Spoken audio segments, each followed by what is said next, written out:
ভাই এই 200 টাকা রাখেন আর 150 টাকা পরে দিবানে। ভাই 350 টাকার ভিতরে 200 টাকা দিচ্ছেন? আপনার বাজার এদিক দেন তো।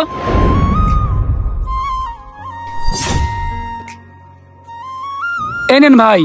কি ভাই বুঝলাম না, আপনি এটা রেখে দিলেন কেন? আরে ভাই এটা রেখে দিলাম কারণ ওটার দাম 150 টাকা, আপনার পরে আর কোনো টাকা দেওয়া লাগবে না। কি ভাই একটা জিনিস বুঝলাম না, আমি কি আপনার 150 টাকার মাল নিয়ে এলাকা ছেড়ে চলে যেতাম নাকি? পরে টাকাটা দিয়ে দিতাম। না ভাই, আপনি এলাকা ছেড়ে এত সহজে যাবেন না, কিন্তু এই 150 টাকা যদি আপনার কাছে আমি বাকি দিই তাহলে আপনার আর কোনো খোঁজই আমি পাবো না। এই মেয়ে, আপনি আমার চিনেন না? আমি তো আপনার পাশের এলাকার ছেলে, আর আমার কাছে সামান্য কয় টাকা বাকি দিলে কি সমস্যা? সমস্যা ভাই অনেক ধরনের সমস্যা আছে, কি সমস্যা আছে এটা আপনি বুঝবেন না, এটা আমরা বুঝি। কি সমস্যা আছে শুনেন তাইলে। এ বন্ধু, আমার টোটাল বাকি তোর দোকানে কয় টাকা হয়েছে? কিরে বন্ধু, আজকে বাকি টাকাগুলো দিবি? বন্ধু তোর তো টোটাল বাকি হয়েছে 5000 টাকা। আরে না না বন্ধু, এখন দিব না। আচ্ছা তুই আমার একটা পেস্ট দে তো। পেস্ট নিবি এখন? আচ্ছা দাঁড়া দিচ্ছি, এই নে। আচ্ছা শোন, আমি টাকাটা উঠাই নিয়ে আইসা তোর টাকা দিয়ে দিতেছি। এই বন্ধু, তোর তো অনেকগুলা টাকা বাকি হয়ে গিয়েছে, এত টাকা কেউ কি দোকানে বাকি রাখে? তুই দিয়ে যা টাকা। আরে বেটা, আমি তো টাকা উঠাইতে যাইতেছি, আর তুই এত টেনশন করিস কা?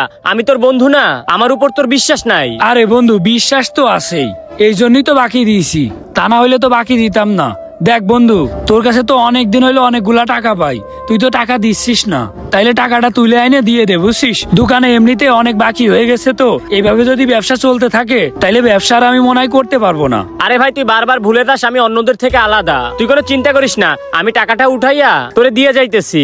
আচ্ছা বন্ধু, তাইলে দ্রুত তুলে আইনে দিয়ে দে। আচ্ছা ঠিক আছে। কিরে বন্ধু তো বলে গেল টাকা তুলে এনে দিচ্ছি, ওর তো এখন কোনো খোঁজই নাই। আমি একটু যাই দেখি। এই নাইম, তুই একটু দোকানে এসে বসতো, আমি একটু দেখে আসি। কি হয়েছে ভাই? এই তুই একটু দোকানে বসতো, আমি একটু ওই দিক থেকে ঘুরে আসি। কেন ভাই, কি হয়েছে? আরে আমার একটা বন্ধু বললো টাকা তুলে এনে দিচ্ছি, আমি একটু যাই দেখি ও কই আছে। আচ্ছা ঠিক আছে ভাই। হ্যাঁ তুই একটু দোকানটা দেখে রাখতো, আমি একটু যাই দেখি কই গেল। ও বললো যে টাকাটা তুলে এনে দিচ্ছি, এখনো ওর কোনো খোঁজ নেই। এই তো বিকাশের দোকান তো এই জায়গায় আছে, এখানেই তো বিকাশের দোকান, এখানে ও নাই। শালার মানুষ, বারবার আমি মানুষ চিনতে ভুল করি, আবারও চিটারি করে চলে গেল। এই রে, ওর দোকানের সামনে চলে আসছি, এখান থেকে তাড়াতাড়ি চলে যাই। এই কিরে, ওইটা রফিকুল না? ওই রফিকুল, ওই বন্ধু, কিরে চল যাস কেন? এদিকে আয়। বুঝলাম না, আমার দোকানের সামনে এসে আমারে দেখেই চলে গেল। একটা কল দিয়ে দেখি তো। নাম্বারটি ব্যস্ত আছে। The number is. কি রে, আমার কল কেটে দেয় কেন? আবার একটা কল দিয়ে দেখি তো। নাম্বারটি ব্যস্ত আছে। The number is busy. আল্লাহ, আবারও আমার কল কেটে দিচ্ছে। শালার মানুষ এইরকমই হয় রে।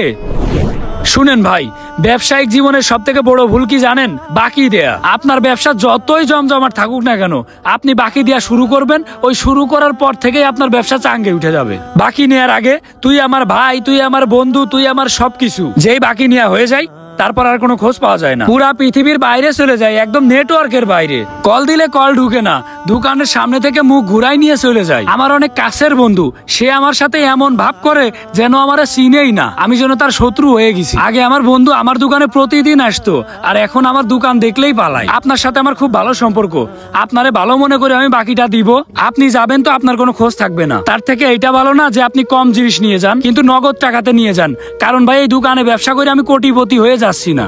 অল্প কিছু লাভ হয়, কিন্তু যখন বাকি দিয়ে দিই পুরো ব্যবসাটাই ধ্বংস হয়ে যায়। প্রত্যেকটা ব্যবসা ধ্বংস আর মূল মন্ত্রই হচ্ছে এই বাকি।